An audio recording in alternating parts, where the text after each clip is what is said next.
یہ لکھا ہے کہ حضرت عمر فاروق رضی اللہ تعالیٰ عنہ کے دور میں بھی کس طرح کا واقعہ پیش آیا۔ ایک نوجوان تھا، حسین و جمیل تھا، اللہ نے حسن عطا کر رکھا تھا بڑا۔ اس نے جب بھی نماز پڑھنے کے لیے آنا نا تو راستے میں ایک عورت تھی، اس کی نظر پڑتی، اور یہ کہا گیا ہے کہ جو نظر ہے یہ شیطان کے تیروں میں سے ایک تیر ہے حضرت۔ اسی لیے تو حضرت جی نظریں جھکا کے چلنے کا حکم دیا گیا ہے، کیونکہ جو نظر ہے یہ شیطان کے تیروں میں سے ایک تیر ہے حضرت جی۔ پڑھ تو یہ ایک دفعہ جاتی ہے لیکن کتنی دنوں تک حضرت اس نظر کا جو اثر ہے وہ دل سے نہیں جاتا۔ اپنی نظریں بڑی سنبھالو، اپنی نظریں بڑی سنبھالو۔ اس کی تو نظریں پاک تھیں لیکن راستے میں ایک عورت تھی، اس کی پاک نہیں تھی۔ اس نے آتے جاتے جاتے آتے آتے جاتے اس کو دیکھنا، شیطان نے اپنا کام کرنا شروع کر دیا۔ اس نے ایک دن کیا کیا، اس نے اپنی خادمہ سے نا اپنی خواہش کا اظہار کیا، میرا دل کرتا ہے کہ اس نوجوان سے نا تنہائی ملے، لیکن ملے تو ملے کس طرح؟ وہ جو خادمہ تھی ذرا پکی عمر کی تھی، اس نے کہا یہ تو کوئی مشکل کام نہیں ہے، آج ہی رات کو بات بنا دیتی۔ وہ جب عشاء پڑھ کے وہ نوجوان مسجد سے نکلا نا، وہ خادمہ راستے میں کھڑی ہو گئی۔ اس کو روک لیا، اس کو 2-3 احادیث سنائی، 2-3 آیات مبارکہ سنائی کسی کے کام آنے کے حوالے سے۔ ہمارے گھر میں مرد کوئی نہیں ہے، کچھ وزنی سا سامان اٹھانا ہے، اگر آپ اٹھا دیں تو بڑی نوازش ہوگی، اللہ راضی ہوگا، اللہ کے رسول راضی ہوگا، کوئی مسئلہ نہیں۔ اسی طرح ہوا حضرت، وہ گھر لے گئی، پچھلے کمرے میں لے گئی۔ وہ جیسے کمرے میں داخل ہوئے، وہ عورت پہلے موجود تھی، اس نے جناب اندر سے چٹکنی لگا لی اور اس کے سامنے اپنی خواہش کا اظہار کیا۔ جیسے میں نے کہا نا بڑا مشکل موقع ہوتا ہے، لیکن وہ نوجوان ہماری طرح کا نوجوان نہیں تھا، وہ قرآن والا نوجوان تھا، اس کا تعلق قرآن سے مضبوط تھا۔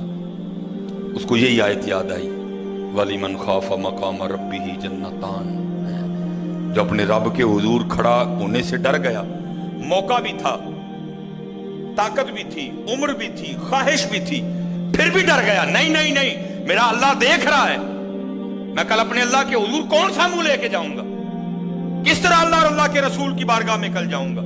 سارا کچھ کر سکتا تھا، کوئی تیسرا نہیں تھا، لیکن کیا نہیں، میرا اللہ دیکھ رہا ہے۔ وہ ایسا خوف طاری ہوا، ایسا خوف الہی طاری ہوا، غش کھا کے گر گئے نیچے۔ اور ڈر گئی، آگے بڑھ کے کسی نے نبض نہیں دیکھی کہ زندہ ہے کہ شہید ہو گئے، انہوں نے سمجھا کہ شاید مر گئے۔ اس نے دروازہ کھٹکھٹایا، باہر سے اس نے خادمہ نے دروازہ کھولا، اس نے کہا یہ تو مر گیا۔ اس نے کہا یہ بھی کوئی مشکل بات نہیں، بھائی نام تو اس پہ لگے گا نا جس کے گھر سے لاش برآمد ہوگی، تم ٹانگے پکڑو میں ہاتھ پکڑتی۔ انہوں نے تھوڑا سا محنت مشقت کر کے نا اٹھا کے جو باہر کوڑا پھینکنے کی جگہ تھی نا، اس نوجوان کو پھینک دیا۔ اب رات پڑ گئی، بیٹا گھر نہیں آ رہا، باپ پریشان تھا۔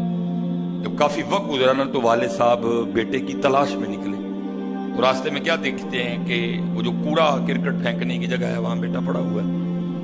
بیٹے کو اٹھایا، گھر لے آئے، منہ پہ پانی کے چھینٹے مارے، بیٹے کو ہوش آئی۔ باپ نے پوچھا پتر کیا ہوا؟ وہ بیٹے نے پھر سنانا شروع کیا۔ جب پھر وہاں پہنچا نا، اس عورت نے مجھے دعوت زنا دی، تو پہلے تو خوف الہی کی وجہ سے بے ہوش ہوا تھا، اس بار اتنا خوف الہی نے غلبہ کیا کہ واقعی روح پرواز کر گئی۔ والد نے راتوں رات جنازہ کروا دیا۔ صبح والد صاحب فجر کی نماز کی جماعت میں شریک نہیں ہو سکے۔ جب نماز سے فارغ ہوئے نا تو امیر المومنین حضرت سیدنا عمر بن خطاب رضی اللہ تعالیٰ نے پوچھا بھائی وہ آج ہمارا فلاں مقتدی کیوں نہیں آیا؟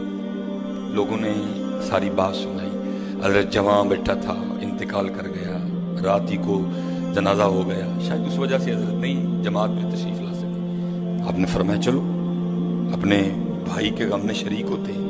حضرت سیدنا عمر فاروق رضی اللہ تعالیٰ عنہ آئے، باتیں ہوتی رہیں۔ آپ نے بیٹے کے انتقال کی وجہ پوچھی، بیٹے نے ساری بات سنائی۔ آپ نے فرمایا اچھا تیرے بیٹے کا انتقال خوف الہی کی وجہ سے ہوا ہے؟ تو اللہ تو فرماتے ہیں وَلِمَنْ خَافَ مَقَامَ رَبِّهِ جَنَّتَانِ، اور جو ہمارے رب حضور کھڑا ہونے سے ڈر گیا اس کے لیے 2 جنتیں ہیں۔ تو چل پھر مجھے ذرا اپنے بیٹے کی قبر پہ لے کے چلنا ہے۔ لکھا ہے حضرت عمر فاروق اب اس کے بیٹے کی قبر پہ تشریف لے، اس کی قبر پہ کھڑے ہو کے اس نوجوان کو باہر سے مخاطب کر کے فرماتے ہیں، اللہ فرماتے ہیں وَلِمَنْ خَافَ مَقَامَ رَبِّهِ جَنَّتَانِ، اور جو اپنے رب کے حضور کھڑا ہونے سے ڈر گیا اس کے لیے 2 جنتیں ہیں۔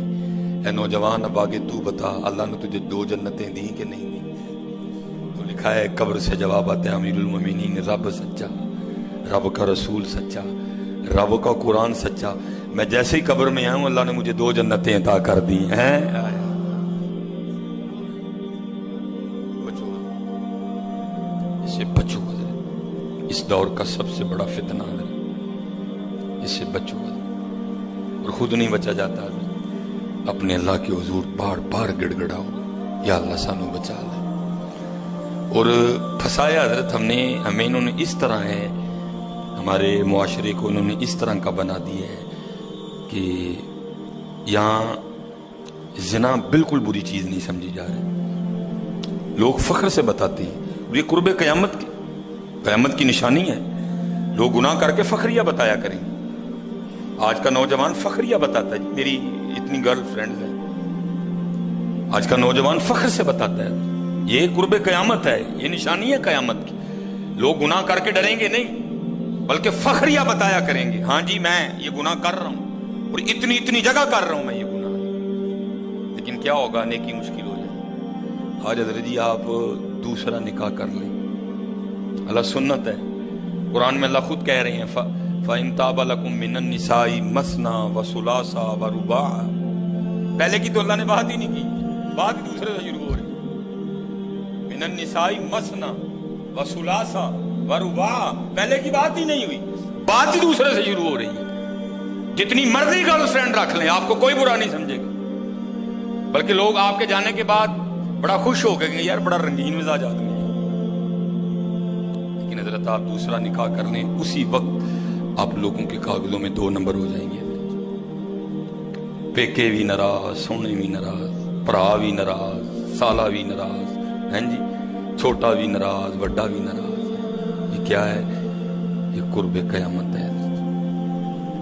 گناہ اچھا ہو گیا، گناہ آسان ہو گیا، نیکی بری سمجھی جانے لگی، نیکی مشکل ہو گئی، اس لیے بچو دے۔